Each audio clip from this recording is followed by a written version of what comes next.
ঢাকা বিশ্ববিদ্যালয়ে তোফাজ্জল হোসেনকে পিটিয়ে হত্যা মামলায় গ্রেপ্তার 6 শিক্ষার্থীকে যে আদালতে আনা হয়েছে, এখন দুপুরে শুরুতেই বলছিলাম সেই প্রসঙ্গে জানাতে চাই। এই বিষয়ে আরও জানাতে সরাসরি আমাদের সঙ্গে যুক্ত হবেন সহকর্মী রাব্বি হোসেন।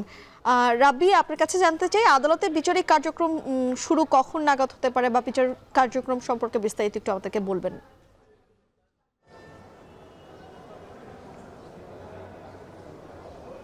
ঢাকা বিশ্ববিদ্যালয়ের ফজলুল হক মুসলিম হলের শিক্ষার্থীদের হাতে গণপিটুনিতে নিহত হয়েছে তোফাজ্জল হোসেন নামের এক মানসিক ভারসাম্যহীন যুবক।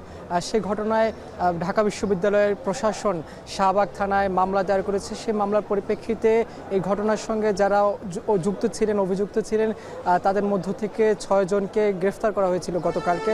তাদেরকে কিছুক্ষণ আগেই সিএমএম আদালতে আনা হয়েছে। এখন তাদেরকে বিচারকের খাস কামরা রাখা হয়েছে। অর্থাৎ এখানে আমরা যতটুকু জানতে পেরেছি যে 164 ধারায় স্বীকারোক্তিমূলক জবানবন্দি নেওয়া হবে, যে তারা এই ঘটনার সঙ্গে যে যুক্ত ছিলেন, যে সেই যুক্ত নিজেরাই তাদের স্বীকারোক্তি দেবেন, এমনটাই আমরা জানতে পেরেছি। যার কারণে এখন পর্যন্ত আসলে সেই কার্যক্রমটি শেষ হয়নি।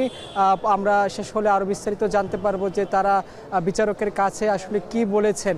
এবং যেহেতু কিছুক্ষণ আগে 6 জনকে আনা হয়েছে, সেই আনা হওয়ার পর আমরা দেখছি এখানে আইন শৃঙ্খলা বাহিনীর সদস্যরা এখানে উপস্থিত হয়েছেন। তারা আসলে এই কোর্ট প্রাঙ্গণকে নিরাপত্তা দিচ্ছেন। এই যে হত্যাকাণ্ডের ঘটনাটি ঘটেছে, সেই ঘটনার যখন সামাজিক যোগাযোগ মাধ্যমে এই নৃশংস ঘটনার দৃশ্য যখন ছড়িয়ে পড়ে, তখনই কিন্তু এক ধরনের প্রতিবাদ ছড়িয়ে পড়ে সকল মানুষের মাঝে। যার ফলে আমরা দেখছিলাম যে অন্তর্বর্তীকালীন সরকারের পক্ষ থেকে আসলে বলা হয়েছিল যে সুষ্ঠু বিচার করা হবে বা এই বিচারের আওতায় আনা হবে যারা দোষী রয়েছেন। সেই ঘটনায় আমরা দেখছি বিশ্ববিদ্যালয়ের প্রশাসন যে মামলা করেছে, সেই মামলায় 6 জনকে গ্রেপ্তার করা হয়েছে এবং তাদের কাছে আদালতে আনা হয়েছে। এই যে তাদেরকে হত্যাকাণ্ডের ঘটনা ঘটেছে, সেটা আসলে অনাকাঙ্ক্ষিত বলেও বলছে সাধারণ শিক্ষার্থী যারা রয়েছেন ঢাকা বিশ্ববিদ্যালয়ের প্রশাসনের পক্ষ থেকে। তবে এখনো পর্যন্ত যেহেতু এই কার্যক্রমটি শেষ হয়নি আদালতের, সেক্ষেত্রে আরও বিস্তারিত এখন বলা সম্ভব হয়নি।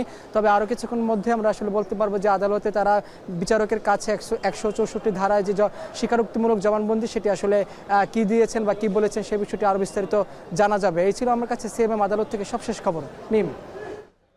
সিএমএম আদালত থেকে সরাসরি আমাদের সঙ্গে যুক্ত হয়েছিলেন সহকর্মী রাব্বি হোসেন।